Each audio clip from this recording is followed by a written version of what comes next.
Hello, ಎಲ್ಲರಿಗೂ ನಮಸ್ಕಾರ. AJ ವ್ಲಾಗ್ಗೆ ಸ್ವಾಗತ. ನಾನು ಚಂದ್ರಿಕಾ. ಇವತ್ತು ಸಂಡೇ, ಸೊ ಸ್ಪೆಷಲ್ ಡೇ ಅಂತಲೇ ಹೇಳ್ಬೋದು. ಯಾಕಪ್ಪ ಅಂದರೆ ಇವತ್ತು ರಾಮನವಮಿಯ ದಿನ. ಸೊ ಕರ್ನಾಟಕದಾದ್ಯಂತ ಎಲ್ಲ ಕಡೆ ಈ ಒಂದು ಹಬ್ಬನ ತುಂಬಾ ವಿಜೃಂಭಣೆಯಿಂದ ಆಚರಿಸ್ತಾರೆ. ಬಟ್ ನಮ್ಮ ಕಡೆ ಎಲ್ಲ ಅಷ್ಟಾಗಿ ಆಚರಣೆ ಇಲ್ಲ. ಯಾಕಂದರೆ ನಾವು ಅವಾಗೆಲ್ಲ ಕಾಲೇಜ್ ಟೈಮಿಂಗ್ಸ್ ಅದು ಆಗಿರ್ಬೋದು, ಸ್ಕೂಲ್ ಟೈಮಿಂಗ್ಸಲ್ಲಿ ಹೋಗ್ತಾ ಇರ್ತಿದ್ವಿ. ಆವಾಗೆಲ್ಲ ಸಂಡೇ ಏನು ಬರ್ತಾ ಇರಲಿಲ್ಲ, ಇದಕ್ಕೇನು ರಜೆ ಎಲ್ಲ ಕೊಡ್ತಾ ಇರಲಿಲ್ಲ. ಅದಕ್ಕೋಸ್ಕರ ಅಷ್ಟಾಗೇನು ಗೊತ್ತಾಗಿರಲಿಲ್ಲ. ಬಟ್ ಇವತ್ತು ಸಂಡೇ ಬೇರೆ ಬಂದಿದೆ, ಅದರಲ್ಲೂ ಮದುವೆ ಆದಮೇಲೆ ಫಸ್ಟ್ ರಾಮನವಮಿ ಅಂತಲೇ ಹೇಳ್ಬೋದು. ಇದು ನಮ್ಮ ಮನೆಯವ್ರಿಗೆ ಒಂಥರ ಸ್ಪೆಷಲ್ ಡೇ ಅಂತಲೇ ಹೇಳಲಿಕ್ಕೆ ಇಷ್ಟಪಡ್ತೀನಿ. ಯಾಕಂದರೆ ಅವರು ಸಂಡೇ ಆಗಿರೋದ್ರಿಂದ ಊರಿಗೂ ಸಹ ಹೋಗಲಿಲ್ಲ. ಇವತ್ತು ರಾಮನವಮಿ ಇದೆ, ಊರಲ್ಲಿ ಹೋದರೆ ಇಬ್ಬರು ಹೋಗ್ಬಿಟ್ಟು ಅಲ್ಲಿ ದೇವಸ್ಥಾನಕ್ಕೆಲ್ಲ ಹೋಗ್ಬಿಟ್ಟು ಎಲ್ಲ ಪೂಜೆ ಎಲ್ಲ ಮುಗಿಸ್ಕೊಂಡು ಅರ್ಚನೆ ಮಾಡಿಸ್ಬಿಟ್ಟು ಪ್ರಸಾದ ತೊಗೊಂಡು ಬರೋಣ ಅಂತ ಹೇಳಿದರು. ಸರಿ ಅಂತ ಹೇಳಿದೆ. ಮನೇಲಾದಂಥ ಕೆಲವೊಂದು ಸಣ್ಣ ಪುಟ್ಟ ತೊಂದರೆಗಳಿಂದ ನಾವು ಹೋಗ್ಲಿಕ್ಕಾಗಿರಲಿಲ್ಲ. ಅದಕ್ಕೋಸ್ಕರ ನಾನು ಬರಲ್ಲ, ನೀವು ಹೋಗಿ ಬನ್ನಿ ಅಂತ ಕೂಡ ನಾನು ಹೇಳಿದೆ. ಇಲ್ಲ, ನೀನು ಇಲ್ಲದೆ ಮತ್ತೆಲ್ಲಿ, ನಾನು ಒಬ್ಬನೇ ಹೋಗಬೇಕು, ನೀವು ಬಂದರೆ ನನ್ನ ಜೊತೆಗೆ ಹೋಗ್ತೀನಿ ಅಂತ ಹೇಳಿದರು.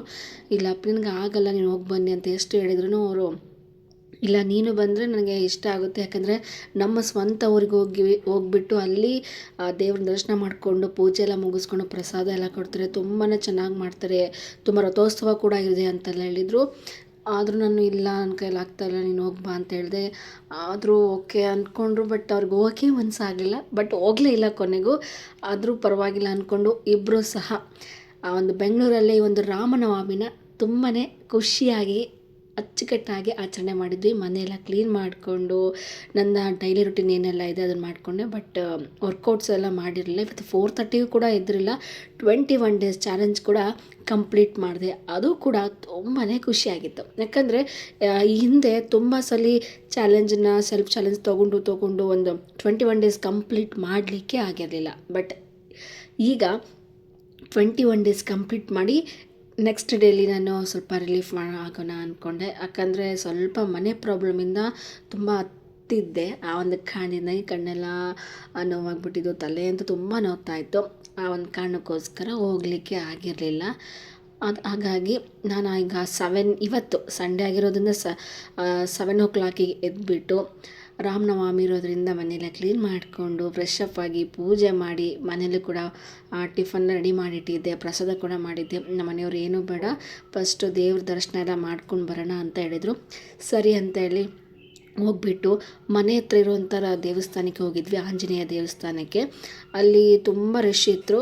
ಹಾಗಾಗಿ ಅಲ್ಲಿ ಜಸ್ಟ್ ದೇವ್ರ ದರ್ಶನ ಮುಗಿಸ್ಕೊಂಡು ನಾವು ಮತ್ತೆ ಕಾರ್ಯಸಿದ್ಧಿ ಆಂಜನೇಯ ದೇವಸ್ಥಾನಕ್ಕೆ ಹೋಗೋಣ ಅಂತಂದು ಹೋಗಿದ್ವಿ. ಅಲ್ಲಿ ತುಂಬಾ ಚೆನ್ನಾಗಿತ್ತು. ಅಲ್ಲಿ ಸಹ ಪ್ರಸಾದ ಕೊಟ್ಟರು. ಬಟ್ ಸಿಗಲಿಲ್ಲ ನಮಗೆ. ಫಸ್ಟು ಟೈಮ್ ನಾವು ಕಾರ್ಯಸಿದ್ಧಿ ಆಂಜನೇಯ ದೇವಸ್ಥಾನಕ್ಕೆ ಹೋಗಿದ್ದು. ಅಲ್ಲಿ ಸ್ವಲ್ಪ ಪ್ರಸಾದ ಸಿಕ್ತು. ಅದನ್ನೇ ಖುಷಿಯಿಂದ ತಿಂದ್ಕೊಂಡು ಮತ್ತು ರೋಡಲ್ಲಿ ಬರುವಾಗ ಅಲ್ಲಿ ಕೊಡ್ತಾಯಿದ್ರು, ಕರೆದು ಕೊಡ್ತಾಯಿದ್ರು. ನಮಗಂತೂ ಸಿಕ್ಕಾಪಟ್ಟೆ ಖುಷಿ ಆಗ್ತಿತ್ತು. ಅದಾದಮೇಲೆ ಸರಿ ಮನೆಗೆ ಹೋಗೋಣ, ತುಂಬ ಬಿಸ್ತಿದೆ ಅಂತ ಹೇಳಿದೆ.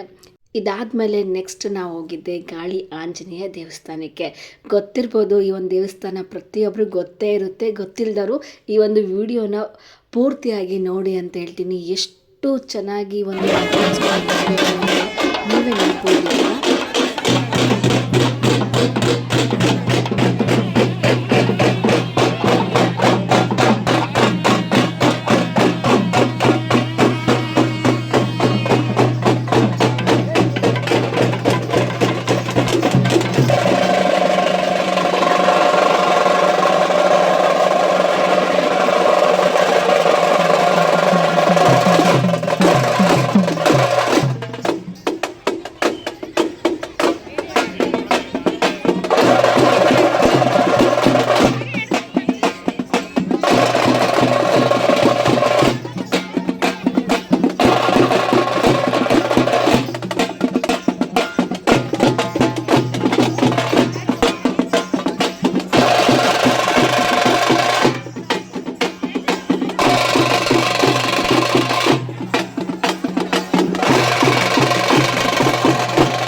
ಬೆಂಗಳೂರಲ್ಲೂ ಸಹ ಈ ಥರ ಒಂದು ರಾಮನವಮಿನ ಇಷ್ಟು ಅತ್ಯದ್ಭುತವಾಗಿ ಮಾಡಿದರು ಅಂತಂದರೆ ನನಗೆ 2 ಕಣ್ಣು ಸಾಲದು ಅಂತಲೇ ಹೇಳ್ಬೋದು. ಅಷ್ಟು ಅದ್ಭುತವಾಗಿ ಮಾಡಿದರು.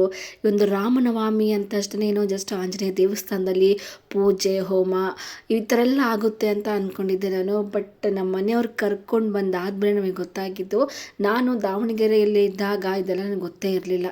ಮನೇಲಿರ್ತಾ ಇದ್ದೆ, ರಜಾ ಸಂಡೇ ಇದ್ದಾಗ ರಜಾ ಕೊಡ್ತಾಯಿದ್ರು, ಇಲ್ಲಾಂದರೆ ಸ್ಕೂಲ್ ಟೈಮಿಂಗ್ಸಲ್ಲೇ ಇದು ಇರ್ತಿತ್ತು. ಆಫ್ಟರ್ನೂನ್ ಹೋಗ್ಬಿಟ್ಟು ಅದೇನು ಪಾನಕ ಮತ್ತು ಮಜ್ಜಿಗೆ ಕೊಡ್ತಾಯಿದ್ರು, ಕುಡ್ಕೊಂಬರ್ತಾಯಿದ್ವಿ. ದೇವಸ್ಥಾನಕ್ಕೆಲ್ಲ ಹೋಗ್ತಾನೆ ಇರ್ತಿದ್ದಿಲ್ಲ. ಬಟ್ ನಮ್ಮ ಮನೆಯವರು ಈಗ ಕರ್ಕೊಂಡೋದಾಗ ಎಷ್ಟು ಖುಷಿಯಾಗೋಯಿತು ಅಂದರೆ, ಈ ಒಂದು ರಾಮನವಮಿನ ಬೆಂಗಳೂರಲ್ಲಿ ಇಷ್ಟು ಚೆನ್ನಾಗಿ ಆಚರಿಸ್ತಾರೆ ಅಂತ ನನಗೆ ಇವಾಗೇ ಗೊತ್ತಾಗಿದ್ದು. ನಾನು ಕೂಡ ಮುಂದೆ ಇನ್ಯಾವತ್ತೂ ಮಿಸ್ ಮಾಡದೆ ಪ್ರತಿ ವರ್ಷವೂ ಕೂಡ ರಾಮನವಮಿ ದಿನ ತುಂಬ ಅಚ್ಚುಕಟ್ಟಾಗಿ ಇನ್ನೂ ಹೆಚ್ಚೆಚ್ಚಾಗಿ ಮನೇಲಿ ಪೂಜೆ ಎಲ್ಲ ಮಾಡಿಬಿಟ್ಟು ದೇವಸ್ಥಾನಕ್ಕೆಲ್ಲ ಹೋಗಬೇಕು ಅಂತ ಅಂದ್ಕೊಂಡೆ. ನೋಡ್ತಿರ್ಬೋದು ರಥೋತ್ಸವನ ಎಷ್ಟು ಚೆನ್ನಾಗಿ ಮಾಡಿದ್ದಾರೆ ಅಮ್ಮ. ನನಗೆ ಅದ್ರ ಬಗ್ಗೆ ವರ್ಣಿಸ್ಲಿಕ್ಕೆ ಆಗಲ್ಲ, ಯಾಕೆಂದರೆ ಅಷ್ಟು ಚೆನ್ನಾಗಾಗಿದೆ. ಅಂದ್ಕೊಂಡಿರಲಿಲ್ಲ ರಾಮನವಮಿ ಅಂತಷ್ಟೇ ಒಂದು ಏನೋ ಸಿಂಪಲಾಗಿ ಒಂದು ಆಗಿರುತ್ತೆ ಅಂತಂದು. ಬಟ್ ಇಷ್ಟು ಚೆನ್ನಾಗಾಗುತ್ತೆ ಅಂತ ನನ್ನ ಮನಸ್ಸಲ್ಲೂ ಅಂದ್ಕೊಂಡಿರಲಿಲ್ಲ. ಅಷ್ಟು ಬ್ಯೂಟಿಫುಲ್ ಆಗಿತ್ತು. ಇದಾದಮೇಲೆ ತುಂಬ ಚೆನ್ನಾಗಿ ಜಾತ್ರೆ ಕೂಡ ಆಗ್ತಾಯಿತ್ತು. ನಾನು ನೋಡ್ತಾ ಇದ್ದೆ ಏನೆಲ್ಲ ಇದೆ ಅಂತಂದು. ಬಟ್ಟು ಈಗ ಬೇರೆ ಪ್ರತಿಯೊಂದು ಊರಲ್ಲಿ ಒಂದು ದೇವ್ರ ಜಾತ್ರೆ ಅಂತ ನಡೆಯುತ್ತೆ, ಊರ ಜಾತ್ರೆ ಅಂತ ನಡೆಯುತ್ತಲ್ವ, ಅದಕ್ಕಿಂತ ಹೆಚ್ಚಾಗಿ ಒಂದು ರಾಮನವಮಿನ ಅಷ್ಟು ಚೆನ್ನಾಗಿ ಆಚರಣೆ ಮಾಡಿದ್ದಾರೆ. ಪ್ರತಿಯೊಂದು ಜಾತ್ರೆ ನೋಡ್ದಂಗೆ ಆಯಿತು. ಬಟ್ ನಾನು ಬೇಡ ಅಂತ ಹೇಳಿದೆ ಸ್ಟಾರ್ಟಿಂಗಲ್ಲಿ, ಬಿಸ್ತಿದೆ ಏನು ಹೋಗೋದಪ್ಪಿ ಅಂತಂದು. ಬಟ್ ಇಲ್ಲ ಪೀರಿ ತುಂಬ ಚೆನ್ನಾಗಿ ಮಾಡ್ತಾರೆ, ನೀನು ನೋಡು, ನೆಕ್ಸ್ಟ್ ಇಯರ್ ನೀನೇ ನನಗೆ ಕರ್ಕೊಂಬರ್ತೀಯ ಅಂತ ಹೇಳಿದರು. ಬಟ್ ನಾನು ಅಂದ್ಕೊಂಡೇ ಇರಲಿಲ್ಲ ಇಷ್ಟು ಚೆನ್ನಾಗಾಗುತ್ತೆ ಅಂತಂದು. ಬಟ್ ಇಲ್ಲೆಲ್ಲ ರೋಡೆಲ್ಲ ಬ್ಲಾಕ್ ಮಾಡಿದರು. ಈ ಬಾಪೂಜಿ ನಗರದಲ್ಲಿರುವಂಥ ರೋಡ್ ಬ್ಲಾಕ್ ಮಾಡಿದ್ದು ಮೈಸೂರು ರೋಡ್ವರೆಗೂ. ಅಷ್ಟು ಚೆನ್ನಾಗಿ ಒಂದು ರಾಮನವಮಿನ ಇಲ್ಲಿ ಆಚರಣೆ ಮಾಡಿದ್ದಾರೆ. ನಾವು ಫಸ್ಟ್ ಟೆಂಪಲ್ಗೆ ಹೋಗಿದ್ದಕ್ಕೂ ಲಾಸ್ಟ್ ಟೆಂಪಲ್ಗೆ ಹೋಗಿದ್ದಕ್ಕೂ ತುಂಬಾ ಡಿಫ್ರೆನ್ಸ್ ಇದೆ. ನೀವು ನೋಡ್ಬೋದು ರಾಮನ ಒಂದು ಸ್ಟ್ಯಾಚುನು ಸಹ ಇಟ್ಬಿಟ್ಟಿದ್ದಾರೆ ಆಂಜನೇಯನ ಪಕ್ಕ. ಯಾಕಂದರೆ ಆಂಜನೇಯ ಅವರು ರಾಮನ ಭಕ್ತ, ಹಾಗಾಗಿ ನಾನು ಅಂದ್ಕೊಂಡಿರಲಿಲ್ಲ ಇಷ್ಟು ಚೆನ್ನಾಗಾಗುತ್ತೆ ಅಂತಂದು. ಅಷ್ಟೇ ಅಚ್ಚುಕಟ್ಟೆ ಪ್ರತಿಯೊಂದು ಸಹ ಒಂಥರ ಕರಗ ಉತ್ಸವ. ಬೆಂಗಳೂರಲ್ಲಿ ಕರಗ ಉತ್ಸವ ಎಷ್ಟು ಫೇಮಸ್ ಇದೆ ಅಲ್ವಾ, ಅದೇ ಥರನೇ ಇತ್ತು. ಈ ವೀರಗಾಸೆಯವರು ಸಹ ಇದ್ದರು. ಅದು ನೋಡಿ ನನಗೂ ನನ್ನ ಒಂದು ಈ ಹಿಂದೆ ನಾನು ಸಹ ವೀರಗಾಸೆ ಮಾಡಿದಂಥ ಕೆಲವೊಂದಿಷ್ಟು ಮೆಮೊರೀಸ್ ಹಂಗೆ ಕಣ್ಮುಂದೆ ಬಂದೋಯ್ತು. ಎಲ್ಲ ನೋಡಾದ್ಮೇಲೆ ಸ್ವಲ್ಪ ಲೈಟಾಗಿ ಮಳೆ ಬರಲಿಕ್ಕೆ ಸ್ಟಾರ್ಟ್ ಆಯಿತು. ಅದಕ್ಕೋಸ್ಕರ ಹೋಗೋಣ ಅಂದ್ಕೊಂಡ್ವಿ. ಬಟ್ ಈ ಒಂದು ರಾಮನವಮಿ ಹಬ್ಬನ ಒಂಥರ ಕಣ್ಣು ತುಂಬ್ಕೊಂಡಂಗೆ ಆಯಿತು. ಅಷ್ಟು ಚೆನ್ನಾಗಾಯಿತು, ಅಷ್ಟು ಖುಷಿಯಾಗಿತ್ತು. ಸೊ ಇದಾಗಿತ್ತು ನನ್ನ ಒಂದು ರಾಮನವಮಿಯ ಒಂದು ವ್ಲಾಗ್.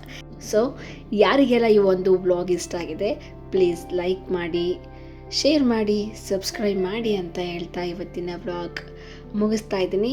ಮತ್ತೊಂದು ವ್ಲಾಗಲ್ಲಿ ಮತ್ತೆ ಸಿಗ್ತೀನಿ ಅಂತ ಹೇಳ್ತಾ ಅಲ್ಲಿವರೆಗೂ ಟೇಕ್ ಕೇರ್, ಬಾಯ್ ಬಾಯ್, ಎಲ್ಲರಿಗೂ ನಮಸ್ಕಾರ.